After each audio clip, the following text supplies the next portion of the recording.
Hi friends, ಎಲ್ಲರೂ ಹೇಗಿದ್ದೀರಾ? ಇವತ್ತು ಸಂಡೇ. ನಾನು ಮಲ್ಕೊಂಡಿದ್ದೀನಿ. ಏನಕ್ಕೆಂದರೆ ಇವಾಗ ತಾನೇ ಹಾಸ್ಪಿಟ್ಲಿಂದ ಬಂದೆ. ಜ್ವರ ಬಂದಿದೆ. ಬೆಳಗಿನ ಜಾವ ಒಂದು 5 ಗಂಟೆ ಆ ಥರ ಟೈಮಲ್ಲಿ ಬಾಡಿ ಪೇಯ್ನು, ಗಂಟ್ಲೆಲ್ಲ ನೋವು ಬಂತು. ಆಮೇಲೆ ಮತ್ತೆ ಜಾಸ್ತಿ ಆಯಿತು. ಗಂಟ್ಲು ನೋವು, ತಲೆನೋವು, ಮೈಕೈ ನೋವು, ಜ್ವರ ಈ ಥರ ಎಲ್ಲ ಸ್ಟಾರ್ಟ್ ಆಯಿತು. ಅದಾದಮೇಲೆ ಹಾಸ್ಪಿಟ್ಲಿಗೆ ಹೋಗಲಿಲ್ಲ ನಾವು. ಏನಕ್ಕೆ ಅಂದರೆ ನಾನು ಹೇಳಿದೆ ಬೆಳಿಗ್ಗೆನೇ ಹೋಗೋಣ ಅಂದರೆ ಡಾಕ್ಟ್ರ್ ಇವತ್ತು ಸಂಡೇ ಅಲ್ವಾ, ಸ್ವಲ್ಪ ಲೇಟಾಗಿ ಬರ್ತಾರೆ. ಅದಕ್ಕೆ ನಾವು ಕೂಡ ಲೇಟಾಗಿ ಹೋಗೋಣ, ಒಂದು 11 ಗಂಟೆ ಮೇಲೆ ಹೋಗೋಣ ಅಂದ್ಕೊಂಡ್ವಿ.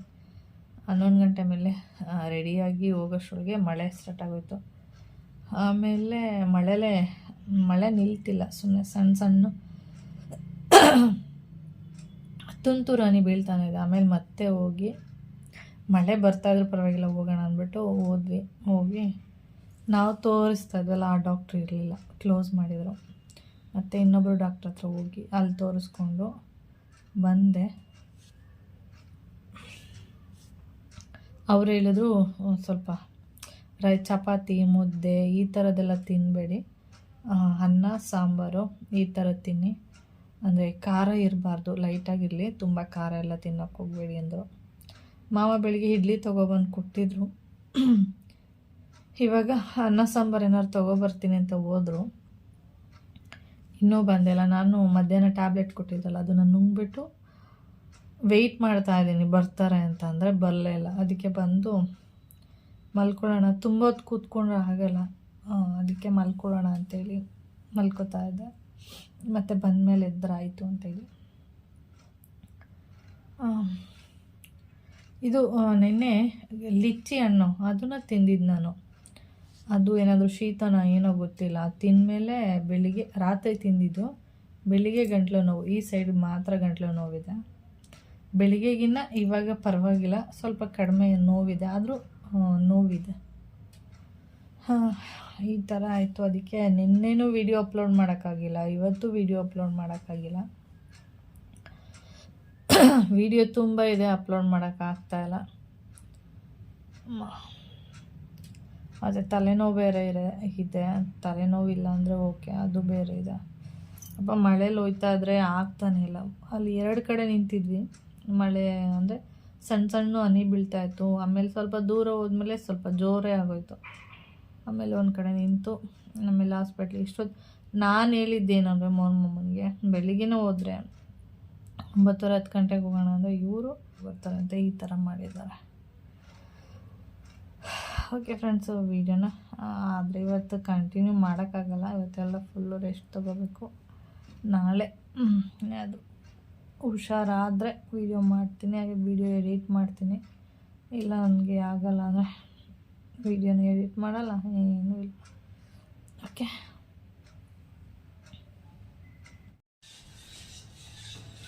Hi friends, good morning. ಇವತ್ತು ಬಂದು ಮಂಡೇ. ಏನಂದರೆ ಸುಸ್ತಾಗ್ತಾ ಇದೆ. ಜ್ವರ ಹೋಗಿದೆ. ಜ್ವರ ನೆನೆ ಡಾಕ್ಟ್ರ್ ಹತ್ರ ಹೋಗಿ ಇಂಜೆಕ್ಷನ್ ಮಾಡಿಸ್ಕೊಂಡು ಟ್ಯಾಬ್ಲೆಟ್ ತೊಗೊಂಡು ಬರಬೇಕಾದ್ರೇ ಸ್ವಲ್ಪ ಬಾಡಿ ಪೇಯ್ನ್ ಎಲ್ಲ ಸ್ವಲ್ಪ ಹೋಗಿತ್ತು. ಮತ್ತು ಮನೆಗೆ ಬಂದು ಟ್ಯಾಬ್ಲೆಟ್ ಎಲ್ಲ ನುಂಗಿದ್ಮೇಲೆ ಓಕೆ ಪರವಾಗಿಲ್ಲ, ಹುಷಾರಾದೆ. ಅದೇ ಏನಂದರೆ ಸುಸ್ತು. ಇನ್ನೊಂದು ಏನಂದರೆ ನಿನ್ನೆ 3 ಟೈಮು, ಅಂದರೆ ಬೆಳಿಗ್ಗೆ ಇಡ್ಲಿ ಹೋಟೆಲ್ದು, ಮತ್ತು ಮಧ್ಯಾಹ್ನನೂ ಹೋಟೆಲಲ್ಲೇ ಅನ್ನ ಸಾಂಬಾರು, ಮತ್ತು ರಾತ್ರಿಗೂ ಅದೇ ಸಾಂಬಾರಿಗೆ ಮನೇಲಿ ನಾನೇ ಅಷ್ಟೊತ್ತಿಗೆ ಸ್ವಲ್ಪ ಹುಷಾರಾಗಿದ್ದೆ. ಮತ್ತೆ ರೈಸ್ ಮಾಡಿಕೊಂಡೆ, ಅಂದರೆ ನಿಂತ್ಕೊಂಡು ಮುದ್ದೆ ಮಾಡುವಷ್ಟು ಶಕ್ತಿ ಇರಲಿಲ್ಲ. ಅದರಿಂದ ಮಾಮನಿಗೂ ಅಷ್ಟೇ ಮುದ್ದೆನೇ ಇಲ್ಲ. ಮುದ್ದೆ ತಿಂದು ನಿನ್ನೆ ಫುಲ್ ಡೇ ಮುದ್ದೆ, ಅಂದರೆ ಮಧ್ಯಾಹ್ನ ಮತ್ತು ರಾತ್ರಿ ಮುದ್ದೆ ಇಲ್ಲದೆ ಇರೋದ್ರಿಂದ ಎಷ್ಟೋ ದಿನ ಆಗಿಬಿಟ್ಟಿದ್ದೇನೋ ಮುದ್ದೆ ತಿಂದು ಆ ಥರ ಅನ್ನಿಸ್ತಾ ಇದೆ. ಅದಕ್ಕೆ ಇವಾಗ ಪರವಾಗಿಲ್ಲ, ಅಂದರೆ ನಿನ್ನೆಗಿನ್ನ ಇವಾಗ ಓಕೆ. ಅದಕ್ಕೆ ಮಾಡ್ತಾ ಇದ್ದೀನಿ. ಸ್ವಲ್ಪ ಪಪಾಯ ಎಲ್ಲ ಇದೆ, ಕಟ್ ಮಾಡಿದ್ದೀನಿ. ಇಲ್ಲಿ ನೋಡಿ, ಇದನ್ನು ತಿನ್ನಬೇಕು. ಹಾಗೆ ಇವಾಗ ತಿಂಡಿಗೆ ಬಿಸಿಬೇಳೆ ಬಾತ್ ಮಾಡೋಣ ಅಂದ್ಕೊಂಡಿದ್ದೀನಿ. ನಿನ್ನೆ ತೆಗೆದಿಟ್ಟಿದ್ದೆ, ಸ್ವಲ್ಪ ಲೈಟಾಗಿ ಬಾಡಿ ಪೇಯ್ನ್ ಇದ್ರೂ ಓಕೆ ನನಗೆ ಮಾಡುವಷ್ಟು ಶಕ್ತಿ ಇತ್ತು. ಅದರಿಂದ ನಾನು ಬಿಸಿಬೇಳೆ ಬಾತಿಗೆ ಏನೆಲ್ಲ ತರಕಾರಿ ಎಲ್ಲ ಬೇಕು ಅದನ್ನೆಲ್ಲ ಫ್ರಿಜ್ಜಿಂದ ಹೊರಗಡೆ ತೆಗೆದಿಟ್ಟಿದ್ದೆ. ನೋಡಿದರೆ ಹೀಗೆ ಬಿಸಿನೀರು ಕಾಯಿಸ್ತಾ ಇದ್ದೀನಿ ಕುಡಿಯೋದಕ್ಕೆ ಅಂತೇಳಿ. ಆವಾಗ ನನಗೆ ಸ್ವಲ್ಪ ಪೇಯ್ನು ಜಾಸ್ತಿ ಆಯಿತು ಮತ್ತು ಗಂಟಲು ನೋವು ಕೂಡ ಬಂತು. ಅದು ಕೂಡ ಸ್ವಲ್ಪ ಜಾಸ್ತಿ ಆಯಿತು. ಅದಕ್ಕೆ ನನಗೆ ಆವಾಗ ಮಾಡೋಕ್ಕಾಗಿಲ್ಲ. ಹಾಗೆ ಹೋಗಿ ಬಿಸಿನೀರು ಕುಡಿದ್ಬಿಟ್ಟು ನನ್ನ ಕೈಲಾಗ್ತಾಯಿಲ್ಲ ಅಂತ ಹೇಳ್ಬಿಟ್ಟು ಮಲ್ಕೊಬಿಟ್ಟಿದ್ದೆ. ಇವಾಗ ಬಿಸಿಬೇಳೆ ಬಾತೆ ಮಾಡೋಣ. ಮಧ್ಯಾಹ್ನಕ್ಕೆ ಮೊಳಕೆ ಕಾಳಿದೆ, ಅದರದ್ದೇ ಉಪ್ಸಾರು ಮಾಡಿ ಬಿಸಿ ಮುದ್ದೆ ತಿನ್ನಬೇಕಪ್ಪ. ಮತ್ತು ಡಾಕ್ಟ್ರು ಕೂಡ ಹೇಳಿದ್ದಾರೆ ಏನಂತ, ನೈಟ್ ಟೈಮು ಮುದ್ದೆ, ಚಪಾತಿ, ಪರೋಟ ಈ ಥರದ್ದೆಲ್ಲ ತಿನ್ನಬೇಡಿ, ಅನ್ನ ಸಾಂಬಾರೇ ತಿನ್ನಿ. ಬೇಕಾದರೆ ಡೇ ಟೈಮಲ್ಲಿ ನೀವು ಮುದ್ದೆ ಓಕೆ, ಮುದ್ದೆ ಚಪಾತಿ ಡೇ ಟೈಮ್ ಆದರೆ ತಿನ್ನಿ, ನೈಟ್ ಟೈಮ್ ಆದರೆ ತಿನ್ನಕ್ಕೆ ಹೋಗಬೇಡಿ ಅಂತ ಹೇಳಿದ್ರು. ನನಗೆ ರಾತ್ರಿ ಊಟ ಮಾಡಿದ್ರು ಅನ್ನ ಸಾಂಬಾರು. ನನಗೆ ಆದರೂ ಕೂಡ ಸುಸ್ತಾಗ್ತಾನೇ ಇತ್ತು. ಆವಾಗೇನು ಮಾಡಿದೆ, ಮತ್ತೆ ಒಂದು ಲೋಟ ರಾಗಿ ಮಾಲ್ಟ್ ಮಾಡಿಟ್ಬಿಟ್ಟು ಮಲಗಬೇಕಾದ್ರೆ ಮತ್ತೆ ಒಂದು ಲೋಟ ಕುಡ್ಕೊಂಡು, ನಾನು ಅದೇ ತಣ್ಣಗಾದ್ಮೇಲೆ ಕುಡ್ಕೊಂಡು ಆಮೇಲೆ ಮಲ್ಕೊಂಡಿದ್ದೆ. ಆದ್ರೂ ಸುಸ್ತು ಎಷ್ಟು ತಿಂದ್ರೂ ಒಂಥರ ಹೊಟ್ಟೆ ಫುಲ್ ಅಂತ ಅನ್ನಿಸ್ತಾ ಇದೆ ಅಂತಲೇ ಅನ್ನಿಸ್ತಾ ಇರಲಿಲ್ಲ. ನನಗೆ ಗಂಟಲು ನೋವು ಏನಕ್ಕೆ ಬಂತು ಅಂತ ಗೊತ್ತಿಲ್ಲ. ಫೀವರ್ ಆದರೆ ವೆದರ್ ಸ್ವಲ್ಪ ಚೇಂಜ್ ಆಯಿತು, ಮಳೆ ಬಂತು, ಆಮೇಲೆ ಮೋಡ, ಅದರಿಂದೇನಾದರೂ ಫೀವರ್ ಬಂದಿರ್ಬೋದು. ಆದರೆ ಗಂಟಲು ನೋವು ಏನಕ್ಕೆ ಬಂತು ಅಂತ ಗೊತ್ತಿಲ್ಲ. ಲಿಚ್ಚಿ ಹಣ್ಣು ತೊಗೊಬಂದಿದ್ರು, ಅದನ್ನು ನಾನು ತಿಂದಿದ್ದೆ. ಲಿಚ್ಚಿ ಹಣ್ಣು ಅದೇನಾದರೂ ಶೀತ ಇರ್ಬೋದಾ ಏನೋ ನನಗೆ ಗೊತ್ತಿಲ್ಲ. ಅಂದರೆ ಮಾಮ 1/2 kg ತಂದುಬಿಟ್ಟಿದ್ದಾರೆ. ಅದು ಯಾರೋ ಹೇಳಿದ್ರಂತೆ ತುಂಬ ಒಳ್ಳೆಯದು ಅಂತೇಳಿ, ಅದಕ್ಕೆ ಅವರು 1/2 kg ತಂದುಬಿಟ್ಟಿದ್ದಾರೆ. ನಾನು ಹೇಳಿದೆ ಎಲ್ಲ ಫ್ರೂಟ್ಸೂ ತುಂಬಾ ಒಳ್ಳೆಯದೇ, ಯಾವುದೇನು ಕೆಟ್ಟದಂತ ಏನಿಲ್ಲ ಅಂದರೆ. ಅವರು ತೊಗೋತಿದ್ನಲ್ಲ ನಾನು, ಅದಕ್ಕೆ ಅವ್ರು ಹೇಳಿದ್ರು ತುಂಬ ಚೆನ್ನಾಗಿದೆ ಸರ್, ಆರೋಗ್ಯಕ್ಕೆ ತುಂಬ ಒಳ್ಳೆಯದು ಅಂತೆಲ್ಲ ಹೇಳ್ಬಿಟ್ರು. ಅದಕ್ಕೆ ನಾನು ಏನು ಮಾಡಿದೆ, ಇನ್ನೊಂದು 1/4 kg ತೊಗೊಂಡೆ ಅಂತ ಹೇಳಿದ್ರು. ಅದು 1/2 kg ಇತ್ತಲ್ಲ. ಮತ್ತು ದೇವಸ್ಥಾನದಿಂದ ಬಂದು ಫ್ರೂಟ್ಸ್ ತಿನ್ನೋಣ ಅಂದ್ಬಿಟ್ಟು ತಿಂತಾ ಇದ್ದೆ. ನೋಡಿದ್ರೆ ಅದು ಶೀತನ ಏನೋ ಗೊತ್ತಿಲ್ಲ, ಅದರಿಂದ ಫುಲ್ಲು ಗಂಟಲೆಲ್ಲ ನೋವು. ಬಿಸಿನೀರು ಕುಡಿದ್ಮೇಲೆ ಸ್ವಲ್ಪ ಲೈಟಾಗಿ ಕಡಿಮೆ ಆಯಿತು. ಆದರೂ ಕೂಡ ಈ ಥರ ಏನಾದರೂ ನುಂಗಕ್ಕೆ ಆಗ್ತಾ ಇರಲಿಲ್ಲ, ಆ ಥರ ಕಷ್ಟ ಆಗ್ತಾಯಿತ್ತು. ಡಾಕ್ಟ್ರಿಗೆ ಹೋಗಿ ತೋರಿಸಿದ್ಮೇಲೆ ಹುಷಾರಾದೆ. ನಾನು ಜಾಸ್ತಿ ಏನಂದರೆ ಸ್ವಲ್ಪ ಪೇಯ್ನ್ ಬಂದ ತಕ್ಷಣ ಟ್ಯಾಬ್ಲೆಟ್ ತೊಗೊಬಿಡ್ತೀನಿ. ಡೋಲೋ 650 ಇಲ್ಲ ಅಂದರೆ ಹೈಮೋಲು ಈ ಥರ ಟ್ಯಾಬ್ಲೆಟ್ ತೊಗೊಬಿಡ್ತೀನಿ. ಆದರೂ ಒಂದೊಂದ್ಸರಿ ಏನಾಗುತ್ತೆ ಅಂದರೆ ಅದು ತೊಗೊಂಡಾಗ ಜ್ವರ ಹೋಗುತ್ತೆ, ಫ್ರೀಯಾಗಿದ್ದೀನಿ ಆರಾಮಾಗಿದ್ದೀನಿ ಅಂತ ಅನಿಸುತ್ತೆ. ಅದು ಟ್ಯಾಬ್ಲೆಟ್ ಪವರ್ ಹೋಗ್ತಾ ಮತ್ತೆ ಅದೇ ಥರ ಆಗ್ತಾ ಇರುತ್ತೆ. ಆಮೇಲೆ ಇನ್ನೊಂದೇನೆಂದರೆ, ನಿನ್ನೆ ಮೋನ್ ಮಾಮನಿಗೆ ರಜಾ ಇರೋದ್ರಿಂದ ಕರ್ಕೊಂಡೋಗಿ ತೋರಿಸ್ಕೊಬರ್ತಾರೆ. ಇವತ್ತಾದರೆ ಮಂಡೇ ಆಫೀಸಲ್ಲಿ ಪರ್ಮಿಷನ್ ತೊಗೊಂಡು ನಾನು ಕರ್ಕೊಂಡೋಗಿ ತೋರಿಸ್ಬೇಕು. ಅದೆಲ್ಲ ರಿಸ್ಕೇ ಬೇಡ ಅಂದ್ಬಿಟ್ಟು ನಾನು ಟ್ಯಾಬ್ಲೆಟೇ ತೊಗೊಳ್ಳಿಲ್ಲ. ಹಾಗೆ ಡಾಕ್ಟರ್ ಹತ್ರ ಹೋಗಿ ಟ್ಯಾಬ್ಲೆಟು ಕೂಡ ನುಂಗಿರಲಿಲ್ಲ. ನಾನು ಹಾಸ್ಪಿಟಲ್ಗೆ ಹೋದಾಗ 2 ಗಂಟೆ ಆಗಿತ್ತು, ಆದರೂ ಕೂಡ ಟ್ಯಾಬ್ಲೆಟ್ ಏನೂ ತೊಗೊಂಡಿರಲಿಲ್ಲ. ಏಕೆಂದರೆ ಒಂದೊಂದ್ಸರಿ ಡಾಕ್ಟ್ರ್ ಹತ್ರ ಹೋದಾಗ ಜ್ವರನೇ ಇರೋದಿಲ್ಲ, ಆರಾಮಾಗಿರ್ತೀವಿ, ಏಕೆಂದರೆ ಟ್ಯಾಬ್ಲೆಟ್ ನುಂಗ್ಬಿಟ್ಟಿರ್ತೀವಲ್ಲ ಅದರಿಂದ. ಆಮೇಲೆ ಅಲ್ಲಿ ಹೋಗ್ಬಿಟ್ಟು ಚೆಕ್ ಮಾಡಿಸ್ದೆ, ಆದರೂ ಕೂಡ ಅವರು ಜ್ವರ ಇಲ್ಲ ಅಂತ ಹೇಳ್ತಾಯಿದ್ರು. ನನಗೆ ಅಂದರೆ ಲೈಟಾಗಿದೆ ಅಷ್ಟೇ ಅಂತೇಳಿ ಟ್ಯಾಬ್ಲೆಟ್ ಎಲ್ಲ ಕೊಟ್ಟಿದ್ದು. ಒಂದೊಂದ್ಸರಿ ಈ ಥರ ಟ್ಯಾಬ್ಲೆಟ್ ತೊಗೊಂಡಾಗ ಡಾಕ್ಟ್ರ್ ಹತ್ರ ಹೋದಾಗ ಜ್ವರನೇ ಇಲ್ಲ ಅಂತ ಆಗ್ಬಿಡುತ್ತೆ. ನಾವು ಮನೇಲಿ ಈ ಥರ ಎಷ್ಟೇ ಟ್ಯಾಬ್ಲೆಟ್ ನಮ್ಗೆ ಏನೇ ಒಂದು ಮಾಡಿದ್ರು ಅದೇನೋ ಹೇಳ್ತಾರಲ್ಲ, ಸಂಕದ ಹತ್ರ ಅದೇನೋ ಹೋದ್ರೇ ತೀರ್ಥ ಅಂತ ಏನೋ ಒಂದು ಗಾದೆ ಇದೆ ನೋಡಿ, ಆ ಥರ ಆ ಡಾಕ್ಟ್ರ್ ಹತ್ರ ಹೋಗಿ ಅವ್ರಿಗೆ ಒಂದು ನಮ್ಮ ಮುಖನ ಅವ್ರಿಗೆ ತೋರಿಸಿ ಅವ್ರ ಕಡೆಯಿಂದ ಟ್ಯಾಬ್ಲೆಟ್ ಬರೆಸಿ ಇಂಜೆಕ್ಷನ್ ಎಲ್ಲ ಮಾಡಿಸ್ಕೊಬಂದರೆ ಅಲ್ಲಿಗೆ ಅದು ಹೋಗುತ್ತೆ. ಇಲ್ಲಾಂದರೆ ಹಾಗೇ ಇರುತ್ತೆ. ನಾವು ನಮ್ಮದೇ ಆದಂಥ ಮೆಡಿಷನ್ನು ಆ ಥರದ್ದೆಲ್ಲ ತೊಗೊಂಡ್ರೆ ಅದು ಹೋಗೋದೇ ಇಲ್ಲ. 1 ಟೈಮ್ 2 ಟೈಮು ಟ್ಯಾಬ್ಲೆಟ್ ತೊಗೋಬೋದು. ಪದೇ ಆ ಥರ ಆಗ್ತಾಯಿದ್ರೆ ತೊಗೊಳ್ಳೋದು ಕಷ್ಟ, ಮತ್ತು ಜ್ವರ ಹೋಗುತ್ತೆ ಬರುತ್ತೆ ಆ ಥರ. ಓಕೆ, ವಿಡಿಯೋನ ಕಂಟಿನ್ಯೂ ಮಾಡಿ. ಸ್ವಲ್ಪ ಪಪ್ಪಾಯ ತಿಂತೀನಿ, ಆಮೇಲೆ ಮಾಲ್ಟು ತಣ್ಣಗಾದ್ಮೇಲೆ ಬಂದೆ. ಹೂವು ಆಂಟಿ ಬಂದಿದ್ದಾರೆ, ಹೂವು ಅದು ದುಡ್ಡು ಕೊಡಬೇಕು, ಕೊಟ್ಟು ಬರ್ತೀನಿ. ಓಕೆ, ಇಲ್ಲಿ ನೋಡಿ ಇಷ್ಟು ಹೂವು ಕೊಡ್ತಾರೆ. ವಾರದಲ್ಲಿ 3 ದಿನ ಹಾಕ್ತಾರೆ. ಮೊನ್ನೆ ಇದು ಮಲ್ಲಿಗೆ ಹೂವು, ಇವಾಗೆಲ್ಲ ಮಲ್ಲಿಗೆ ಹೂವು ಸಿಗ್ತಾ ಇದೆಯಲ್ಲ ಅದೇ ಹಾಕ್ತಿದ್ದಾರೆ. ನಾನು ಕಾಕಡ ಹೂವು ಬರುತ್ತಲ್ಲ ಕಾಕಡ, ಅದು ನನಗೆ ಇಷ್ಟ ಆಗಲ್ಲ ಅಷ್ಟು ಫೋಟೋಗೆಲ್ಲ ಹಾಕೋದು. ಅದಕ್ಕೆ ಕಾಕಡ ಹೂವು ಬಿಟ್ಟು ಬೇರೆ ಯಾವುದೇ ಹೂವು ಇದ್ರೂ ಹಾಕಿ ಅಂತ ಹೇಳ್ತೀನಿ. ಮೊನ್ನೆ ಏನು ಮಾಡಿದಂದರೆ ಸೂದ್ ಮಲ್ಲಿಗೆ ಹೂವು ಹಾಕಿದ್ದು, ಚೆನ್ನಾಗಿತ್ತು. ಸೂದ್ ಮಲ್ಲಿಗೆ ಹೂವನ್ನು ದಿಂಡಾಗಿ ಕಟ್ಟಿದ್ದು ಚೆನ್ನಾಗಿತ್ತು ಫೋಟೋಗೆಲ್ಲ ಹಾಕೋದಕ್ಕೆ, ಮತ್ತು ಉಳ್ಕೊಳ್ಳೋದಕ್ಕೂ ಕೂಡ ಚೆನ್ನಾಗಿತ್ತು. ಆಂಟಿಗೆ ಈ ಥರ 1 ಮೊಳ ಹಾಕ್ತಾರೆ, ನೀವು ನೋಡ್ತಾ ಇರ್ಬೋದು. 1 ಮೊಳ ಹೂವು ಹಾಕ್ತಾರೆ, ಕಾಣಿಸ್ತಾ ಇದೆಯಾ? 1 ಮೊಳ ಹೂವಾಗೆ ನಾನು ಇಷ್ಟು ಅಂತ ಏನು ಕೊಡಲ್ಲ. ನಾನು ತಿಂಗಳಿಗೆ ಅವರಿಗೆ ಫಸ್ಟು 170 ರೂಪಾಯಿ ಕೊಡ್ತಾಯಿದ್ದೆ. ತುಂಬ ವರ್ಷದಿಂದ ಹಾಕ್ತಾಯಿದ್ದಾರೆ.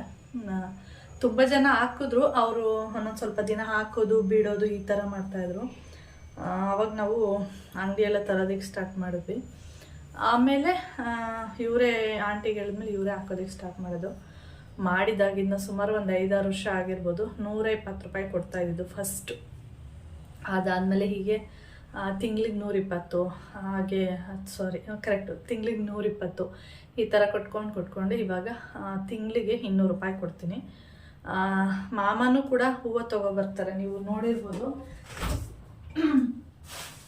ನೋಡಿ. ಸೇವಂತಿಗೆ ಹೂವನ್ನ ನಾವು 1/4 kg ಹೂವು ತಂದಿರ್ತೀವಿ, ಯಾಕೆಂದರೆ ಇದು ಡೈಲಿ ನಾನು ಹೂವು ಚೇಂಜ್ ಮಾಡ್ತೀನಿ. ಮೋಹನಮ್ಮನಿಗೆ ಪೂಜೆ ಎಲ್ಲ ಮಾಡಿದಾಗ ಏನಂದರೆ, ನೀನು ಬಾಡೋಗಿರೋ ಹೂವು ಇಡಬೇಡ ಫೋಟೋದಲ್ಲಿ, ಏನಂದರೆ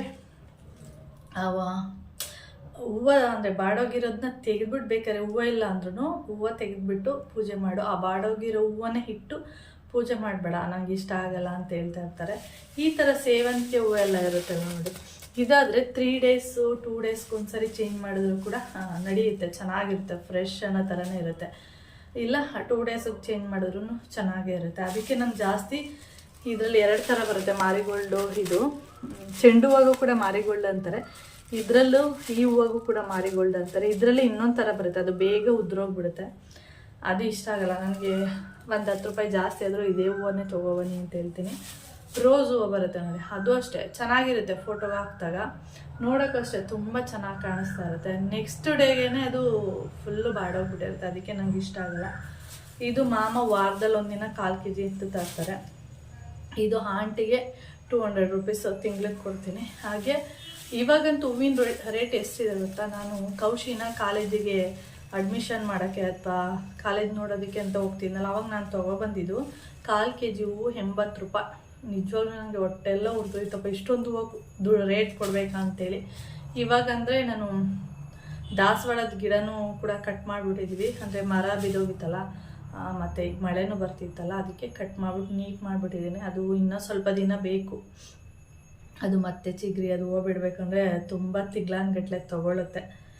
ನಾವು ಇಲ್ಲಾಂದ್ರೂ ತಿಂಗಳಿಗೆ 600 ರೂಪಾಯಿ 500 ರೂಪಾಯಿ ಅಂತೂ ಹೂವಿಗೆ ಅಂತಲೇ ಖರ್ಚು ಮಾಡಿರ್ತೀವಿ. ಅಂದರೆ ಮಾಮನಿಗೆ ಡೈಲಿ ಹೂವನ್ನು ಚೇಂಜ್ ಮಾಡಲೇಬೇಕು. ಬಾಡೋಗಿರೋ ಹೂವು ಇಟ್ಟರಂತೂ ಅವರಿಗೆ ಕೋಪ ಬರುತ್ತೆ, ಇಷ್ಟ ಆಗಲ್ಲ ಅವರಿಗೆ. ಮತ್ತು ಮಲ್ಲಿಗೆ ಹೂವು ಅಷ್ಟೇ, ಹಾಗೆ ಹಿಂಗೆ ಡೈರೆಕ್ಟಾಗಿ ಫ್ರಿಜ್ಜಲ್ಲಿ ಇಟ್ಬಿಟ್ರೆ, ನೀವು ಹಾಲು ಈ ಥರದ್ದೆಲ್ಲ ಕಾಫಿ ಎಲ್ಲ ಮಾಡಿದ್ರೆ ಮಲ್ಲಿಗೆ ಹೂವು ಸ್ಮೆಲ್ಲೇ ಬರುತ್ತೆ. ಅದಕ್ಕೆ ನೀವು ಈ ಥರ ಒಂದು ಕವರು ಇಲ್ಲಾಂದ್ರೆ ಈ ಥರದ ಒಂದು ಬಾಕ್ಸ್ ಏನಾದರೂ ಇದ್ದರೆ ಅದಕ್ಕೆ ಹಾಕಿಟ್ಬಿಡಿ. ಆವಾಗ ಹಾಲು ಕಾಫಿ ಟೀ ಏನೇ ಮಾಡಿದ್ರು ಮಲ್ಲಿಗೆ ಹೂವಿಂದು ಸ್ಮೆಲ್ ಬರಲ್ಲ. ಮಲ್ಲಿಗೆ ಹೂವು ಮತ್ತು ಸೂಜಿ ಮಲ್ಲಿಗೆ ಈ ಥರದ್ದೆಲ್ಲ ಮಾಡಿದಾಗ ಇರುತ್ತೆ. ಈ ರೀತಿ ಮಾಡಿ. ನಾನು ಫಸ್ಟ್ ಟೈಮು ಮಲ್ಲಿಗೆ ಹೂವನ್ನ ತೊಗೊಂಡೋಗಿ ಹೀಗೆ ಫ್ರಿಜ್ಜಲ್ಲಿ ಇಟ್ಬಿಟ್ಟೆ. ಫ್ರಿಜ್ಜಲ್ಲಿ ಇಟ್ಟಿದ್ದೆ, ನನಗೆ ಗೊತ್ತಿಲ್ಲ ಈ ಥರ ಹೂವು ಹಾಲೆಲ್ಲ ಈ ಥರ ಕಾಫಿ ಮಾಡಿದ್ರೆ ಈ ಥರ ಸ್ಮೆಲ್ ಬರುತ್ತೆ ಅಂತ ಗೊತ್ತಿಲ್ಲ. ನನಗೇನು ಮಲ್ಲಿಗೆ ಹೂವನ್ನ ಹಾಗೆ ಫ್ರಿಜ್ಜಲ್ಲಿ ಇಟ್ಟರೆ ಫ್ರಿಜ್ಜೆಲ್ಲ ಮಲ್ಲಿಗೆ ಹೂವಿಂದು ಸ್ಮೆಲ್ ಬರುತ್ತೆ, ಗಮ್ ಅಂತ ಇರುತ್ತೆ ಅಂತ ನನ್ನ ಒಂದು ಅನಿಸಿಕೆ. ಅದು ನೋಡಿದರೆ ಏನೇ ಮೊಸರು ಹಾಲು ಈ ಥರದ್ದೆಲ್ಲ ಯೂಸ್ ಮಾಡಿದ್ರೆ ಮಲ್ಲಿಗೆ ಹೂವಿಂದೇ ಸ್ಮೆಲ್ಲು. ಆಮೇಲೆ ನಮ್ಮ ಅಕ್ಕನಿಗೆ ಹೇಳಿದೆ, ಆವಾಗ ಅಕ್ಕ ಹೇಳಿದ್ಲು ಈ ಥರ ಅದನ್ನು ಒಂದು ಕವರಲ್ಲಿ ಹಾಕಿಡು, ಒಂದು ಬಾಕ್ಸಲ್ಲಿ ಹಾಕಿಡು, ಅದು ಹಾಗೆ ಇಟ್ಟರೆ ಆ ಥರ ಆಗೋದು ಅಂಥೇಳಿ. ಓಕೆ ಫ್ರೆಂಡ್ಸ್, ಆಂಟಿಗೆ 200 ರೂಪೀಸ್ ಕೊಡ್ಬೋದು. ವಾರದಲ್ಲಿ 3 ದಿನ ಹಾಕ್ತಾರೆ. ವಾರದಲ್ಲಿ 3 ದಿನ ಅಂದರೆ 4 ವಾರ ಬರುತ್ತೆ, ಅಂದರೆ ಎಷ್ಟಾಗುತ್ತೆ? ನಮ್ಮ ಮೈನೆಲ್ಲ ಹೇಳ್ತಾ ಇರ್ತಾರೆ, ಪರವಾಗಿಲ್ಲ ರೇಖಕ್ಕ, 200 ರೂಪಾಯಿ ಆರಾಮಾಗಿ ಕೊಡ್ಬೋದು. ಫಸ್ಟು ನಾನು ಏನಂತ ಆಂಟಿಗೆ ಹೂವು ದುಡ್ಡು ಕೊಡ್ತಾ ಇದ್ದಿದ್ದೆ, ಒಂದು ಮೊಳಕ್ಕೆ 10 ರೂಪಾಯಿ ಅಂತೇಳಿ ಕೊಡ್ತಾ ಇದ್ದಿದ್ದು. ಹಾಗೆ ಅದು ಇವಾಗ ಮೊಳಗಿಲ್ಲ ಅಂತೇನಿಲ್ಲ, ತಿಂಗ್ಳಿಗೆ ಇಷ್ಟು ಅಂತೇಳಿ ಹಾಗೆ 50, 20 ರೂಪಾಯಿ, 30 ರೂಪಾಯಿ ಜಾಸ್ತಿ ಮಾಡಿಕೊಂಡು ಹೋಗ್ತಾ ಇರ್ತೀವಿ ಅಷ್ಟೇ. ಸಿಟಿಯಲ್ಲಿ ಒಂದು ಮೊಳ ಹೂವು 10 ರೂಪಾಯಿಗೆ ಯಾರು ಕೊಡೋದೇ ಇಲ್ಲ. ಅದಕ್ಕೆ ಹೇಳ್ತಾ ಇರ್ತಾಳೆ ಅವಳು, ಪರವಾಗಿಲ್ಲ ಕೊಡ್ಬೋದು. ಅಲ್ಲಿ ಒಂದು ಮೊಳ ಹೂವು ಕೇಳಿದ್ರೇ ಒಂದು ಮೊಳ ಹೂವನ ಆ ಥರ ಎಲ್ಲ ಮಾತಾಡ್ತಾರೆ, ಕೊಡೋದು ಇಲ್ಲ. ಆಮೇಲೆ ರೇಟು ಅಷ್ಟೇ ಜಾಸ್ತಿ ಇರುತ್ತೆ ಅಂತ ಹೇಳ್ತಾ ಇರ್ತಾರೆ. ಸಿಟಿಯಲ್ಲಿ ಹಾಗೇನೆ ಒಂದು ಮೊಳ ಹೂವು ಆ ಥರ ಎಲ್ಲ ಕೇಳೋಕ್ಕಾಗಲ್ಲ, ಅರ್ಧ ಮಾರು ಈ ಥರನೇ ತೊಗೋಬೇಕು. ಆಮೇಲೆ ರೇಟು ಕೂಡ ಅಷ್ಟೇ ಇರುತ್ತೆ. ನನಗೆ ಆದರೆ ಮಾಮ ಥರ ಅವಶ್ಯಕತೆನೇ ಇಲ್ಲ, ದಾಸವಾಳ ಹೂವು ಬಂದರೆ ಅದೇ ಸಿಗುತ್ತೆ. ಆದರೂ ಮಾಮ ತೊಗೊಬರ್ತಾ ಇರ್ತಾರೆ. ಓಕೆ, ಟೈಮ್ ಬಂದು ಇವಾಗ 9:45 ಆಗಿದೆ. ಮಾಮ ಬೇಗ ಆಫೀಸಿಗೆ ಹೋದ್ರು. ಏನಕ್ಕೆ ಅಂದರೆ ಮಂಡೇ ಅಲ್ವಾ ಇವತ್ತು, ವೀಕ್ಲಿ ಫಸ್ಟ್ ಡೇ ಅಂದರೆ ಸ್ವಲ್ಪ ಬೇಗನೆ ಆಫೀಸ್ಗೆ ಹೋಗ್ತಾರೆ. ನಾನಿಲ್ಲಿ ಬೂಂದಿ ಖಾರ, ಬಿಸಿಬೇಳೆ ಬಾತಿಗೆ ಬೂಂದಿ ಖಾರ ಇದ್ರೇ ಚೆಂದ. ಹಾಗೆ ಅಂತೂ ತಿನ್ನೋಕ್ಕಾಗಲ್ಲ, ಟೇಸ್ಟು ಅಷ್ಟೊಂದು ಇಷ್ಟ ಆಗಲ್ಲ. ಹೇ ಗುಮ್ಮಿ, ಹೈ ನೋಡಿ, ನಾನು ಇಲ್ಲಿ ಕೂತಿದ್ದೀನಿ, ಅವಳು ಒಳಗಡೆ ಹೋಗ್ತಿರೋದು. ಬಾಯ್ಲಿ ಬಾ, ಬಂದಾ, ಬಾ ಬಾ ನೋಡಿ, ಈ ರೀತಿ ಮಾಡ್ಕೊಂಡು ತಿನ್ನೋದು. ಇದ್ರ ಮೇಲೆ ಈರುಳ್ಳಿ ಇದೆ, ಹಾಕ್ಕೊಂಡು ತಿಂತೀನಿ, ಚೆನ್ನಾಗಿರುತ್ತೆ. ಅಲ್ಲಿ ಅನ್ನ ಹಾಕಿದ್ದೀನಲ್ವಾ, ತಿನ್ನು. ದಿನ ಏನು ಮಾಡೋದು ಗೊತ್ತಾ ಇದು? ಎಲ್ಲರೂ ಬಂದರು, ಸುಂದರಿರು ಅಮ್ಮ ಬಂದರೆ ಎಲ್ಲರೂ ಒಬ್ಬೊಬ್ಬರು ಬರೋದು. ದಿನ ರಾತ್ರಿ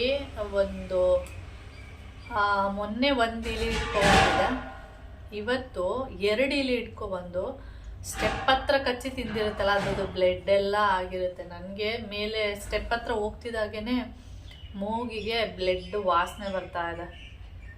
ಡೈಲಿ 1-2 ಅಮ್ಮ ಬೇಟೆಯಾಡಿ ತಗೊಬಂದು ಮಕ್ಕಳಿಗೆ ಕೊಡೋದು. ಇವರು ಅರ್ಧಂಬರ್ಧಂ ತಿಂದು ಫುಲ್ಲು ನೀಟಾಗಿ ತಿಂದಿರಲ್ಲ, ಅರ್ಧ ತಿಂದ್ಬಿಟ್ಟು ಅರ್ಧ ಅಲ್ಲೇ ಬೀಸಾಕಿರ್ತಾರೆ. ನಾನು ಬೆಳಿಗ್ಗೆ ಸುಮ್ಮನೆ ಹಾಗೆ ಓದಿ ಏನು ಮಾಡ್ತಾಯಿದ್ದೆ ಎಲ್ಲ ಅಂತ ನೋಡೋಣ ಅಂದರೆ ಹಾಗೆ ಅಲ್ಲೊಂದು ಪೀಸು ಇಲ್ಲೊಂದು ಪೀಸು ಆ ಥರ ಬೀಸಾಕಿದೆ. ಅದನ್ನೆಲ್ಲ ತೆಗೆದು ಬೀಸಾಕಿ ಆಮೇಲೆ ಬಂದೆ. ಸ್ಟೆಪ್ ಹತ್ರ ಹೋದ್ರೇ ಬ್ಲಡ್ ಸ್ಮೆಲ್ ಬರ್ತಾಯಿದೆ, ಅದನ್ನು ಇವತ್ತು ಒರೆಸ್ಬೇಕು. ಇಲ್ಲಾಂದರೆ ಒಂಥರ ಸ್ಮೆಲ್, ಅಲ್ಲಿ ಓಡಾಡಿದ್ರೆ ಆ ಥರ ರಕ್ತದ್ದೇ ಸ್ಮೆಲ್ ಬರ್ತಾ ಇರುತ್ತೆ. ನಾನೀಗ ಇದ್ರ ಮೇಲೆ ಸ್ವಲ್ಪ ಈರುಳ್ಳಿನ ಹಾಕ್ಕೊಂಡು ತಿಂತೀನಿ. ಓಕೆ, ತಿಂಡಿ ಎಲ್ಲ ತಿಂದ್ಕೊಂಡು ಅಡುಗೆ ಮನೆ ಕ್ಲೀನ್ ಮಾಡೋಣ ಅಂತೇಳಿ ಬಂದಿದ್ದೀನಿ. ಏಕೆಂದರೆ ನಿನ್ನೆನೂ ಕೂಡ ನಾನು ಅಡುಗೆ ಮನೆ ಕ್ಲೀನ್ ಮಾಡಿಲ್ಲ, ಏಕೆಂದರೆ ಜ್ವರ ಬಂದಿತ್ತು. ಎಲ್ಲ ಅಡುಗೆ ಮನೆ ಎಲ್ಲ ಮನೆಯೇ ಕ್ಲೀನ್ ಮಾಡಿಲ್ಲ, ಕಸ ಗುಡಿಸೋದಿರೋದು ಇರ್ಬೋದು, ಒರೆಸೋದಿರ್ಬೋದು, ಏನು ಕೆಲಸನೂ ಮಾಡಿರಲಿಲ್ಲ, ಎಲ್ಲ ಹಂಗಂಗೆ ಇತ್ತು. ಹೋಟ್ಲಿಂದ ತರೋದು, ತಿನ್ನೋದು, ಮಲಗೋದು ಅಷ್ಟೇ. ಅಂದರೆ ಇಡೀ ದಿನ ಫುಲ್ಲು ರೆಸ್ಟು, ಏನು ಕೆಲಸನೂ ಮಾಡಿರಲಿಲ್ಲ ಸಂಡೇ. ಅದಾದಮೇಲೆ ನೆಕ್ಸ್ಟ್ ಡೇ ಸೋಮವಾರ ಸ್ವಲ್ಪ ಆರಾಮಾಗಿದ್ದೀನಿ ಅಂಥೇಳಿ ಎಲ್ಲ ಕೆಲಸ ಮಾಡ್ತಾಯಿದ್ದೀನಿ. ಸ್ಟವ್ ಏನಂದರೆ ದಿನ ಇಲ್ಲ, ನಾನು ವಾರದಲ್ಲಿ 2 ದಿನನಾದರೂ ಈ ಥರ ಬ್ರಷಲ್ಲಿ ಸ್ವಲ್ಪ ಲಿಕ್ವಿಡ್ ಎಲ್ಲ ಹಾಕ್ಬಿಟ್ಟು ಉಜ್ಜಿಬಿಟ್ಟು ನೀಟಾಗಿ ಒರೆಸ್ಕೋತೀನಿ. ತೊಳೆಯೋಕ್ಕೆಲ್ಲ ಹೋಗಲ್ಲ. ಒಬ್ಬೊಬ್ರು ಏನು ಮಾಡ್ತಾರೆ ಅಂದರೆ ಸ್ಟವ್ನ ನೀಟಾಗಿ ಉಜ್ಜಿ ತೊಳೆದು ನೀರು ಹಾಕಿ ಇದು ಮಾಡ್ತಾರೆ. ನಾನು ಆ ಥರ ಎಲ್ಲ ಏನು ಮಾಡಲ್ಲ, ಈ ಥರ ಬ್ರಷಲ್ಲಿ ಉಜ್ಜಿಬಿಟ್ಟು ಹಾಗೆ ಒಂದು ಬಟ್ಟೆ ತೊಗೊಂಡು ಒರೆಸ್ಬಿಡ್ತೀನಿ. ಆಮೇಲೆ ಸ್ವಲ್ಪ ಒದ್ದೆ ಇರುವಾಗಲೇ ಒಂದು ನ್ಯೂಸ್ ಪೇಪರು ಇಲ್ಲಾಂದರೆ ಡ್ರೈ ಆಗಿರುವಂಥದ್ದು ಬಟ್ಟೆಯಲ್ಲಿ ಮತ್ತೆ ಒಂದು ಸರಿ ಒರೆಸ್ಬಿಟ್ರೆ ನೀಟಾಗಿರುತ್ತೆ ಸ್ಟವ್ವು, ಚೆನ್ನಾಗೂ ಇರುತ್ತೆ. ನನ್ನ ಸ್ಟವ್ ಬಂದು 15 ವರ್ಷ ಆಗಿದೆ, ಆದರೂ ಕೂಡ ಚೆನ್ನಾಗಿದೆ. ಒಂದೊಂದು ಸರಿ ಏನಂದರೆ ಅದು ಗ್ಯಾಸ್ ಆನಲ್ಲಿ ಇಟ್ಟಿರ್ತೀವಿ, ಅದನ್ನ ಸಿಮ್ ಮಾಡೋಕ್ಕೆ ಹೋದಾಗ ಸಿಮ್ ಮಾಡಿದ್ರೆ ಅದೇನಾಗ್ಬಿಡುತ್ತೆ ಅಂದರೆ ಆಫ್ ಆಗಿಬಿಡುತ್ತೆ. ಅಷ್ಟು ಬಿಟ್ಟರೆ ಇನ್ನೇನು ಪ್ರಾಬ್ಲಮ್ ಇಲ್ಲ. ಆಮೇಲೆ ತುಂಬಾ ಚೆನ್ನಾಗಿದೆ ನನ್ನ ಸ್ಟವ್ವು. ಆಮೇಲೆ ವೆಯ್ಟ್ ಇದೆ. ಈಗಿನ ಸ್ಟವ್ಗಳು ನೋಡಬೇಕು, ವೆಯ್ಟೇ ಇರಲ್ಲ. ಇದು ಅಂದರೆ ಗ್ಲಾಸ್ ಸ್ಟವ್ ಬರುತ್ತೆ ನೋಡಿ, ಅದು ವೆಯ್ಟ್ ಇದೆ. ಆದರೆ ಸ್ಟೀಲ್ದು ಸ್ಟವ್ಗಳೇ ಇಲ್ಲ ಬಿಡಿ. ಇವಾಗ ಸ್ಟೀಲ್ ಸ್ಟವ್ಗಳು ಊರ ಕಡೆ ನೋಡ್ಬೋದು, ಅಮ್ಮ ಮನೆಯಲ್ಲೆಲ್ಲ ಇದೆಯಲ್ಲ, ಇದು ಗ್ಯಾಸ್ ಎಲ್ಲ ತೊಗೊಂಡಾಗ ಕೊಡ್ತಾರೆ ನೋಡಿ, ಆ ಸ್ಟವ್ ಎಲ್ಲ ಹೇಗಿದೆ ಅಂದರೆ ವೆಯ್ಟೇ ಇಲ್ಲ, ಅದು ಸ್ಟವ್ವು ಆ ಥರ ಇದೆ. ಆದರೆ ನನ್ನ ಒಂದು ಸ್ಟವ್ ಏನಿದೆ ಚೆನ್ನಾಗಿದೆ, ಅದು ಇನ್ನೂ ವೆಯ್ಟು ಇದೆ ಮತ್ತು ಇನ್ನೂ ಚೆನ್ನಾಗಿದೆ. ಇರುವಷ್ಟು ದಿನ ಯೂಸ್ ಮಾಡೋಣ ಅಂಥೇಳಿ ಮಾಡ್ತಾಯಿದ್ದೀನಿ. ಈಗೆಲ್ಲ ಈ ಥರ ಸ್ಟೀಲ್ ಇರುವಂಥ ಸ್ಟವ್ಗಳು ಕಡಿಮೆನೇ. ಇವಾಗೆಲ್ಲ ಸ್ವಲ್ಪ ಸ್ಟೈಲಾಗಿ ಗ್ಲಾಸ್ ಸ್ಟವ್ಗಳೇ ಜಾಸ್ತಿ ಎಲ್ಲರ ಮನೇಲೂ ಅಷ್ಟೇ. ಅದನ್ನ ನೋಡಿದಾಗ ನಮಗೂ ಅನಿಸುತ್ತೆ, ಅಯ್ಯೋ ಈ ಸ್ಟವ್ ಕೊಟ್ಬಿಟ್ಟು ನಾವು ಕೂಡ ಗ್ಲಾಸ್ ಸ್ಟವ್ ತೊಗೋಬೇಕು ಅಂಥೇಳಿ. ಆದರೆ ವೆಯ್ಟ್ ಎಲ್ಲ ತುಂಬ ಇಟ್ಟರೆ ಗ್ಲಾಸ್ ಸ್ಟವ್ ಎಲ್ಲ ಒಡೆಯುತ್ತೆ ಅಂತ ಹೇಳ್ತಾರೆ. ಅದ್ರ ಬಗ್ಗೆ ಅಷ್ಟೊಂದು ಗೊತ್ತಿಲ್ಲ ನನಗೆ. ಅದೇ ನನ್ನ ಸ್ಟವ್ ಚೆನ್ನಾಗಿದೆ, ಇರುವಷ್ಟು ದಿನ ಅದನ್ನು ಯೂಸ್ ಮಾಡೋಣ ಅಂಥೇಳಿ ಮಾಡ್ತಾಯಿದ್ದೀನಿ. ಅದಾದಮೇಲೆ ಇಲ್ಲಿ ಪಾತ್ರೆನೂ ಇತ್ತಲ್ಲ ಅದನ್ನೆಲ್ಲ ತೊಳಿತಾ ಇದ್ದೀನಿ. ಓಕೆ, ಪಾತ್ರೆ ಎಲ್ಲ ತೊಳೆದು ಎಲ್ಲ ಇಟ್ಟು ಬಂದಿದ್ದೀನಿ. ಮತ್ತು ಆಮೇಲೆ ಇನ್ನೊಂದು 1/2 hour ಬಿಟ್ಟರೆ ಫುಲ್ ಎಲ್ಲ ನೀಟಾಗಿ ಡ್ರೈ ಆಗಿಬಿಡುತ್ತೆ. ಆಮೇಲೆ ಎಲ್ಲ ಜೋಡಿಸ್ಕೊತೀನಿ. ನಮ್ಮ ಮನೇಲಿ 3 ಜನ ಅಥವಾ 2 ಇರೋದ್ರಿಂದ ಎಷ್ಟು ಪಾತ್ರೆ ಬೀಳುತ್ತೆ ಅಂದರೆ ಒಂದು 2 ತಟ್ಟೆ ಅಥವಾ 3 ಕೌಶಿ ಇದ್ದರೆ 3 ತಟ್ಟೆ ಬೀಳುತ್ತೆ, 1-2 ಲೋಟ, ಮತ್ತು ಕಾಫಿದು 1-2-3 ಲೋಟ, ಸ್ಪೂನು ಅದು ಅಷ್ಟೇ ಬೀಳೋದು. ತುಂಬ ಏನು ಪಾತ್ರೆ ಏನು ಬೀಳಲ್ಲ. ಬೆಳಿಗ್ಗೆ ಒಂದು ಸರಿ, ಮಧ್ಯಾಹ್ನ ಒಂದು ಸರಿ, ರಾತ್ರಿ ಒಂದು ಸರಿ, 3 ಟೈಮ್ ನಾನು ಪಾತ್ರೆ ತೊಳೆಯೋದು. ಇವಾಗ ನಾನು ಹೋಗಿ ಒಂದು ಸ್ವಲ್ಪ ಕೆಲಸ ಇದೆ, ಅಂದರೆ ಮಿಕ್ಸಿಯಲ್ಲಿ ಒಂದು ಸ್ವಲ್ಪ ಏನೋ ಪೌಡ್ರ್ ಮಾಡಬೇಕು. ಅದನ್ನೆಲ್ಲ ಮಾಡಿದ್ರು ಅಷ್ಟೇ. ಇನ್ನು ಮಧ್ಯಾಹ್ನ ಊಟ ಆದಮೇಲೆ ಆ ಪಾತ್ರೆನೂ ಕೂಡ ತೊಳೆಯೋದು. ಅದು ಒಂದಿದೆ ಅಂದ್ಬಿಟ್ಟು ಮತ್ತೆ ಹೋಗ್ಬಿಟ್ಟು ಪಾತ್ರೆ ತೊಳೆಯೋಕ್ಕೆಲ್ಲ ಹೋಗಲ್ಲ, ಒಟ್ಟಿಗೆ ತೊಳ್ಬಿಡ್ಬೇಕು. ಪದೇ ಪದೇ ಹೋಗೋದು ತೊಳೆಯೋದು ಆ ಥರ ನನಗೆ ಇಷ್ಟ ಆಗಲ್ಲ. ಹಾಗೆ ಪಾತ್ರೆ ಎಲ್ಲ ತೊಳೆದ್ಬಿಟ್ಟು ಇಲ್ಲಿ ನೋಡ್ತಾ ಇರ್ಬೋದು ಒಂದಷ್ಟು ಮನೆ ಸಾಮಾನುಗಳು ಸ್ವಲ್ಪ ಇದೆ, ತುಂಬ ಎಲ್ಲ ಏನಿಲ್ಲ, ಸ್ವಲ್ಪ ಇದೆ. ಅದಕ್ಕೆ ಡಿಮಾರ್ಟ್ಗೆಲ್ಲ ಹೋಗೋದು ಬೇಡ. ಏಕೆಂದರೆ ಡಿಮಾರ್ಟ್ಗೆ ಹೋದರೆ ಒಂದು ಸ್ವಲ್ಪ ಬೇಡವಾಗಿರೋದೇನು ತೊಗೊಳಲ್ಲ ನಾನು, ಬೇಕಾಗಿರುವಂಥನ್ನೇ ತೊಗೊಳ್ತೀನಿ. ಆದರೂ ಬೇಡ, ಇಲ್ಲೇ ಮಾಮೂಲಿ ಅಂಗಡಿಗಳಿರುತ್ತೆ ಅಲ್ಲಿ ಹೋಗಿ ತೊಗೊಳ್ಳೋಣ ಅಂದ್ಬಿಟ್ಟು ಇಲ್ಲಿ ನೋಡಿ ಒಂದಷ್ಟು ಸಾಮಾನುಗಳೆಲ್ಲ ಬರೆದಿದ್ದೀನಿ. ಏನೆಲ್ಲ ನೆನಪಾಗುತ್ತೆ ಅದನ್ನೆಲ್ಲ ಬರೆದಿಟ್ಕೊಂಡಿರ್ತೀನಿ. ಈ ರೀತಿ ನಿಮ್ಗೆ ಕಾಣಿಸ್ತಾ ಇರ್ಬೋದು, ಬರೆದಿಟ್ಕೊಂಡು ಒಂದು ಫೋಟೋ ತೊಗೊಂಡು ಹೋಗಿರ್ತೀನಿ. ಅಲ್ಲೋಗ್ಬಿಟ್ಟು ತೊಗೊಂಡು ಬರಬೇಕು. ಹಾಗೆ ಇದನ್ನು ತೊಗೊಳಕ್ಕೆ ಹೋಗ್ಬೇಕಾದ್ರೆ ಇಲ್ಲೋಗೋಣ ಅಂತ ಅಂದ್ಕೊಂಡಿದ್ದೀನಿ ಬಿಗ್ ಮಾರ್ಕೆಟಿಗೆ. ಏನಕ್ಕೆ ಅಂದರೆ ಬೆಕ್ಕದು ಫುಡ್ ಸಿಗುತ್ತೆ, ಅಂದರೆ ಫಿಶ್ದು ಒಂದು ಫುಡ್ ಸಿಗುತ್ತೆ. ಫಿಶ್ದು ಅಂದರೆ ಫಿಶ್ಗೆ ಹಾಕುವಂಥದ್ದಲ್ಲ, ಅದು ಬೆಕ್ಕಿಗೆ ಹಾಕುವಂಥದ್ದು. ಅದನ್ನು ಫಿಶ್ಶಿಂದ ಮಾಡಿರ್ತಾರೆ. ಅದನ್ನು ಒಂಥರ ಯಾವ ಥರ ಇರುತ್ತೆ ಅಂದರೆ, ನೀವು ಬೆಕ್ ಫುಡ್ ಅಂತ ನೋಡಿ ಬೇಕಾದ್ರೆ ಆನ್ಲೈನಲ್ಲಿ ಗೂಗಲಲ್ಲಿ ಸಿಗುತ್ತೆ. ಅದು ಡಿಮಾರ್ಟಲ್ಲಿ ಏನು ಅಂದರೆ ಇಲ್ಲೇ ಸಿಗ್ತಾಯಿತ್ತು, ಸ್ವಲ್ಪ ಕಡಿಮೆನೇ ಇರುತ್ತೆ ರೇಟು. ಡಿಮಾರ್ಟಲ್ಲಿ ಅಂದರೆ ಏನಾಗುತ್ತೆ ಅಂದರೆ ಸ್ವಲ್ಪ ಚಿಕ್ಕ ಪ್ಯಾಕೆಟ್ಗಳೆಲ್ಲ ಸಿಗಲ್ಲ, ದೊಡ್ಡ ಪ್ಯಾಕೆಟ್ ಸಿಗುತ್ತೆ. ಅರ್ಧ kgದು ಸಿಗಲ್ಲ, 1 kgದೇ ಸಿಗೋದು. ನಾನು ಹೋದಾಗ ನೋಡಿದೆ 1 kg ಪ್ಯಾಕೆಟ್ ಇದೆ. ಅದಕ್ಕೆ ನಾನು ಬೇಡ, ಹೇಗಿದ್ರು ಇದನ್ನು ತೊಗೊಳಕ್ಕೆ ಹೋದರೆ ಹಾಗೆ ಬಿಗ್ ಮಾರ್ಕೆಟ್ಗೆ ಹೋಗೋಣ, ಅಲ್ಲಿ ಹೋಗ್ಬಿಟ್ಟು ಅಲ್ಲೇ ತೊಗೊಂಡು, ಹಾಗೆ ಮೆಹಂದಿ ಪೌಡರ್ ಸ್ವಲ್ಪ ಇನ್ನೊಂದು ಸ್ವಲ್ಪ ಇದೆ, ಅದನ್ನು ಕೂಡ ತೊಗೊಂಡು ಬರೋಣ ಅಂತ ಪ್ಲ್ಯಾನ್ ಇದೆ ನನಗೆ. ಅದಕ್ಕೆ ಒಂದಷ್ಟು ಸಾಮಾನೆಲ್ಲ ಒಂದು ಬ್ಯಾಗಲ್ಲಿ ಇಟ್ಕೊಂಡಿರ್ತೀನಲ್ಲ, ಅಲ್ಲಿ ಹೋಗಿ ನೋಡಿದೆ, ಚೆಕ್ ಮಾಡಿದೆ ಏನೆಲ್ಲ ಖಾಲಿಯಾಗಿದೆ, ಸ್ವಲ್ಪ ಯಾವುದಿದೆ ಅಂತೇಳಿ. ಇನ್ನೊಂದು 15 days ತನಕ ಆಗೋ ತನಕ ಬೇಕಲ್ಲಿಗೆ ಎಮರ್ಜೆನ್ಸಿಗೆ ಆ ಥರದ್ದೆಲ್ಲ ಒಂದಷ್ಟು ಸಾಮಾನು ಇರಲಿಲ್ಲ, ಇದೆ ಸ್ವಲ್ಪ ಇದೆ. ಅದಕ್ಕೆ ಅದನ್ನೆಲ್ಲ ಬರೆದಿಟ್ಕೊಂಡಿದ್ದೀನಿ. ಅದನ್ನೇ ಫೋಟೋ ತೆಗೆದು ತೊಗೊಂಡು ಹೋಗೋದು. ಅದಕ್ಕೆ ಒಂದೊಂದೇನಾಗುತ್ತೆ ಅಂದರೆ ನಾವೆಷ್ಟೇ ನೆನ್ಪು ಮಾಡಿ ಬರೆದಿಟ್ಟಿದ್ರು ಮರ್ತೇ ಹೋಗಿರುತ್ತೆ. ಅಲ್ಲೋದ್ಮೇಲೆ ಮತ್ತೆ ಮನೆಗೆ ಬಂದಾಗ ಏನೋ ಒಂದು ಖಾಲಿಯಾಗಿರುತ್ತೆ. ಅದಕ್ಕೆ ನೆನ್ಪು ಮಾಡಿಕೊಂಡು ಏನೇನು ನೆನಪಾಗುತ್ತೆ ಅದನ್ನು ಬಂದು ಇಲ್ಲಿ ಬರೆದಿಟ್ಕೊಳ್ತಾ ಇದ್ದೀನಿ ಅಷ್ಟೇ. ಬೆಳಿಗ್ಗೆನೇ ಕುತ್ಕೊಂಡು ಇದೆಲ್ಲ ಬರೆದಿದ್ದು ನಾನು. ನನ್ನ ಬುಕ್ಕಲ್ಲೆಲ್ಲ ನೋಡ್ಬೋದು ನೀವು, ಇದೆಲ್ಲ ಮನೆ ಪ್ಲ್ಯಾನು. ನಾನೇ ಪ್ಲ್ಯಾನಿಂಗ್ ಇಂಜಿನಿಯರಿಂಗ್ ಆಗ್ಬಿಟ್ಟಿದ್ದೀನಿ ನಾನು. ಮನೆ ಪ್ಲ್ಯಾನಿಂಗ್ ಎಲ್ಲ ಮಾಡಿದ್ದೀನಿ. ಯಾವ ಥರ 30-40 ನಮ್ಮದು ಮಳವಳ್ಳಿ ಸೈಟ್ ಬಂದು 30-45 ಅಲ್ಲ, ಅದರಲ್ಲಿ ಯಾವ ರೀತಿ ಮನೆ ಕಟ್ಬೋದು, ಹಾಗೆ ಸುಮಾರು ನಂದಿದು ನನ್ನ ಒಂದು ಡೈರಿ. ಏನು ಡೈರಿ ಅಂದರೆ ಇದು,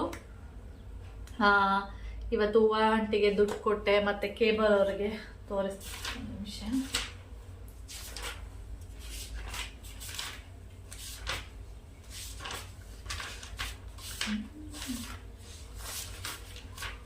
ಹುಡುಕ್ಬೇಕಾದ್ರೆ ಏನು ಸಿಗೋದಿಲ್ಲ ನೋಡಿ.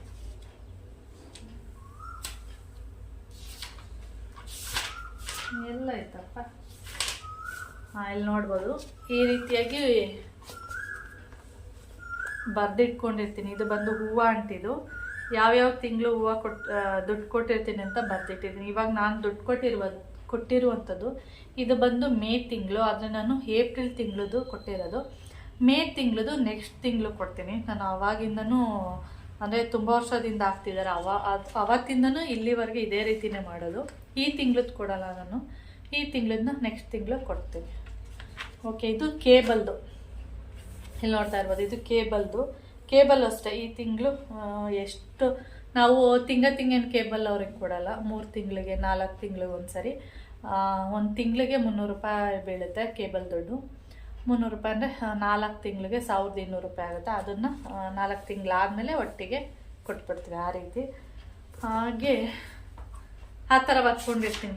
ಈ ಬುಕ್ಕೆಲ್ಲ ಅದೇ ಥರನೇ ಇರೋದು. ಏನು ಕೊಟ್ಟೆ, ಕೇಬಲ್ ಅವರು ದುಡ್ಡು ಕೊಟ್ಟಿರೋದು ಅಥವಾ ಈ ಥರದ್ದೇನಾದರೂ ಟ್ಯಾಂಕರ್ ಓಡಿಸಿರೋದು, ಯಾವ ಡೇಟಲ್ಲಿ ಓಡಿಸ್ದೆ ಏನು ಅಂತೆಲ್ಲ ಸ್ವಲ್ಪ ಒಂದೊಂದ್ಸರಿ ಕನ್ಫ್ಯೂಸ್ ಆಗಿಬಿಡುತ್ತೆ. ಅದಕ್ಕೆ ಅದನ್ನೆಲ್ಲ ಬರೆದಿಟ್ಟು ಅದೆಲ್ಲ ಬಿಟ್ಟರೆ ಇದೆಲ್ಲ ನೋಡಿ, ಇದೆಲ್ಲ ಫುಲ್ಲು ಮನೆ ಪ್ಲ್ಯಾನಿಂಗು ನಾನೇ ಮಾಡಿರೋದು.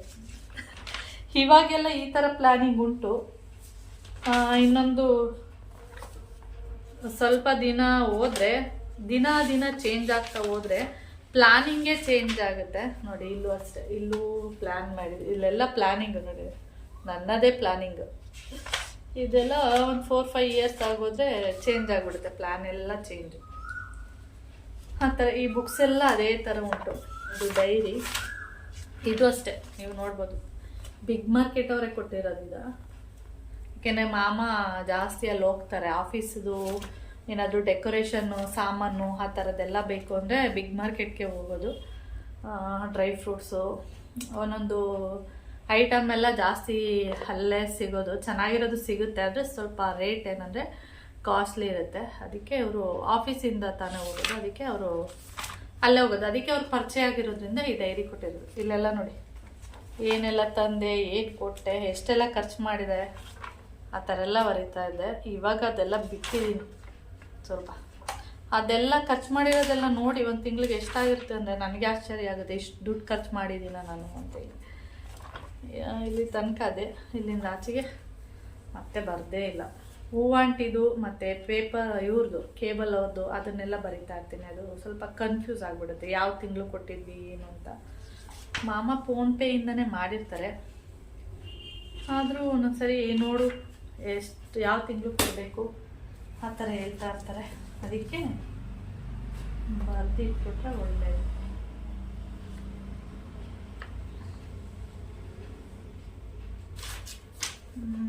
ಓಕೆ, ಇವಾಗ ನಂದು ಏನದು ಫೇಸ್ ಪೌಡರ್ ಖಾಲಿ ಆಗಿಬಿಟ್ಟಿದೆ. ಅದಕ್ಕೆ ಡೋರ್ ಕ್ಲೋಸ್ ಮಾಡಿದ್ದೀನಿ. ಏನಕ್ಕೆ ಅಂದರೆ ಬೆಕ್ಕು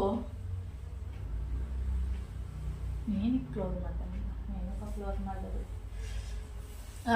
ಕಿಚನಲ್ಲಿ ಇದ್ನಲ್ಲ ಅದಕ್ಕೆ ನಾನು ಡೋರ್ನ ಕ್ಲೋಸ್ ಅಂದರೆ ಫುಲ್ಲು ಕ್ಲೋಸ್ ಮಾಡಿಲ್ಲ, ಸ್ವಲ್ಪ ಬಿಟ್ಟಿದ್ದೀನಿ, ಸ್ವಲ್ಪ ಕ್ಲೋಸ್ ಮಾಡಿದ್ದೀನಿ ಅಷ್ಟೇ. ನಂದು ಫೇಸ್ ಪ್ಯಾಕ್ ಅಲ್ಲ, ಫೇಸ್ ವಾಶ್ದು ಪೌಡರ್ ಖಾಲಿ ಆಗೋಗಿದೆ. ಅದು ತುಂಬ ದಿನ ಆಯಿತು ಖಾಲಿ ಹೋಗಿತ್ತು. ಅದಕ್ಕೆ ಇವಾಗ ಅದನ್ನ ಹಾಕಿಟ್ಬಿಡೋಣ. ಇವಾಗ ಫ್ರೀಯಾಗಿದ್ದೀನಿ. ಇವತ್ತು ಏನು ಬಟ್ಟೆ ವಾಶ್ ಮಾಡೋದು ಆ ಥರದ್ದೆಲ್ಲ ಏನಿಲ್ಲ. ಅದಕ್ಕೆ ಇಲ್ಲಿ ಅಡುಗೆ ಇವಾಗ 10:45 ಅಡುಗೆ ಬಂದು 1 ಕಾಲಿಗೆ ಮಾಡಿದ್ರೂ ಆಗುತ್ತೆ. ಮೊಳಕೆ ಕಾಳು ಏನಾಗಿದೆ ಅಂದರೆ ಆಮೇಲೆ ತೋರಿಸ್ಬಿಟ್ಟೆ ಹೇಳ್ತೀನಿ. ನಾನಿಲ್ಲಿ ಮುಲ್ತಾನಿ ಮಿಟ್ಟಿ ಇದೆಯಲ್ಲ ಅದನ್ನು ನಾನು 2 ಪ್ಯಾಕೆಟ್ ಹಾಕೋತೀನಿ. 1 ಪ್ಯಾಕೆಟು ಅರಿಶಿನ ಪೌಡರ್ ಹಾಕೋತೀನಿ. ನಾನು ತುಂಬ ವೀಡಿಯೋದಲ್ಲಿ ಒಂದು ವೀಡಿಯೋದಲ್ಲಿ ಹೇಳಿದ್ದೀನಿ, ತುಂಬ ವೀಡಿಯೋದಲ್ಲಿ ಹೇಳಲ್ಲ, ಒಂದು ವೀಡಿಯೋದಲ್ಲಿ ಹೇಳಿದ್ದೀನಿ. ನನ್ನ ಫೇಸಿಗೆ ಇದು ಚೆನ್ನಾಗಿ ಅಡ್ಜಸ್ಟ್ ಆಗಿದೆ, ಅದಕ್ಕೆ ಇದನ್ನೇ ನಾನು ಜಾಸ್ತಿ ಯೂಸ್ ಮಾಡ್ಕೊಳ್ಳೋದು. ಇದು 2 ಪ್ಯಾಕೆಟು ಅರಿಶಿನದ್ದು, ಅಂದರೆ ಇದು ಬರುತ್ತೆ ನೋಡಿ, ಯಾವ ಅರಿಶಿನ ಅಂದರೆ ನಾರ್ಮಲ್ ಅಲ್ಲ, ಕಸ್ತೂರಿ ಅರಿಶಿನ ಅಂತೇಳಿ ಬರುತ್ತೆ ನೋಡಿ, ಅದನ್ನು ಯೂಸ್ ಮಾಡ್ಕೋತೀವಿ. 1 ಪ್ಯಾಕೆಟ್ ಮುಲ್ತಾನಿ ಮಿಟ್ಟಿಗೆ 1 ಪ್ಯಾಕೆಟ್ ಅರಿಶಿನ ಹಾಕೋದು ಏನಾಗುತ್ತೆ ಅಂದರೆ ನಾವು ವಾಶ್ ಮಾಡಿ ಬರ್ತೀವಲ್ಲ ಆವಾಗ ಟವಲೆಲ್ಲ ಅರಿಶಿನ ಆಗ್ಬಿಟ್ಟಿರುತ್ತೆ. ಅದರಿಂದ ನೀವು 2 ಪ್ಯಾಕೆಟಿಗೆ ಅರ್ಧ ಹಾಕ್ಕೊಂಡ್ರು ನಡೆಯುತ್ತೆ, ನಿಮ್ಮಿಷ್ಟ ಅದು. ನಾನಿಲ್ಲಿ 1 ಪ್ಯಾಕೆಟ್ ಹಾಕೋಣ ಅಂತ ಅಂದ್ಕೊಂಡೆ, 1 ಹಾಕಲ್ಲ, ಅರ್ಧ ಹಾಕ್ಕೊಂಡ್ರೆ ಸಾಕು. ನಿಮಗೆ ಅರಿಶಿನ ಬೇಕು ಜಾಸ್ತಿ ಅಂದರೆ ಏನು ಮಾಡಿ 1 ಪ್ಯಾಕೆಟ್ ಹಾಕೊಳ್ಳಿ. ನಾನು ನೋಡ್ತಾ ಇದ್ದೀನಿ, ನಾನು 1 ಪ್ಯಾಕೆಟಿಗೆ ಸ್ವಲ್ಪ ಆಗ್ತಿದೆ. ಇವಾಗ ಇವತ್ತು 2 ಪ್ಯಾಕೆಟ್ ಯೂಸ್ ಮಾಡ್ಕೊಳ್ಳೋಣ ಅಂತೇಳಿ ಪದೇ ಪದೇ ಖಾಲಿ ಆಗ್ತಾ ಇರ್ತಾವಾಗ ನಾನೇ ಮಾಡಿಡಬೇಕು. ಇನ್ನೊಂದು ಸ್ವಲ್ಪ ಹಾಕ್ಕೊಳ್ತೀನಿ, ಅಂದರೆ 3/4 ಭಾಗ ಹಾಕ್ತೀನಿ. ಇದೇನು ಎಲ್ಲೋ ಥರ ಏನು ಕಾಣಿಸ್ತಾ ಇಲ್ಲ.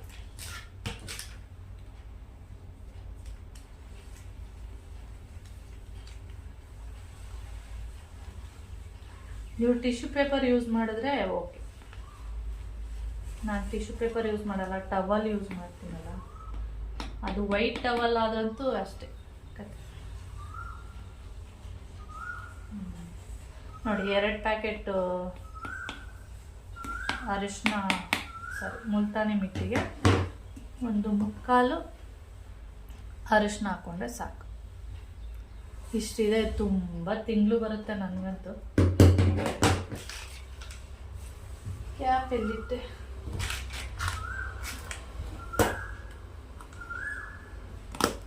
ಒಂದೊಂದ್ಸರಿ ನಮ್ಮ ಕಣ್ಣು ಮುಂದೆನೇ ಇರುತ್ತೆ ಇದೆಲ್ಲ, ಆದ್ರೂ ನಮ್ಮ ಕಣ್ಣಿಗೆ ಕಾಣಿಸೋದಿಲ್ಲ.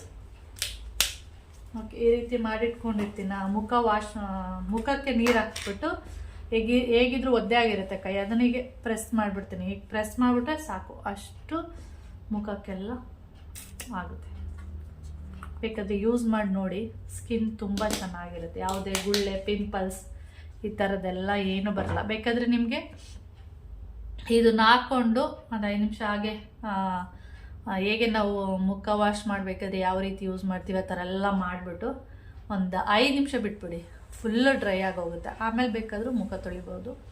ಆವಾಗ ಏನಾಗುತ್ತೆ ಹೇಳಿ, ಮುಖ ತೊಳ್ದಂಗೂ ಆಗುತ್ತೆ, ಫೇಸ್ ಪ್ಯಾಕ್ ಹಾಕ್ದಾಗೂ ಕೂಡ ಆಗುತ್ತೆ. ಓಕೆ, ಇವಾಗ ಕೆಲಸಗಳುಂಟು. ಕೂದಲಿಗೆ ಸ್ವಲ್ಪ ಎಣ್ಣೆ ಹಚ್ಚಬೇಕು, ಇನ್ನೂ ಕೆಲಸ ಇದೆ. ಆಮೇಲೆ ಸಿಗ್ತೀನಿ. ಓಕೆ, ಬಾಯ್. ಬಾಯ್ ಅಲ್ಲ, ಕಂಟಿನ್ಯೂ ಮಾಡ್ತೀನಿ, ಮತ್ತೆ ಸಿಗ್ತೀನಿ.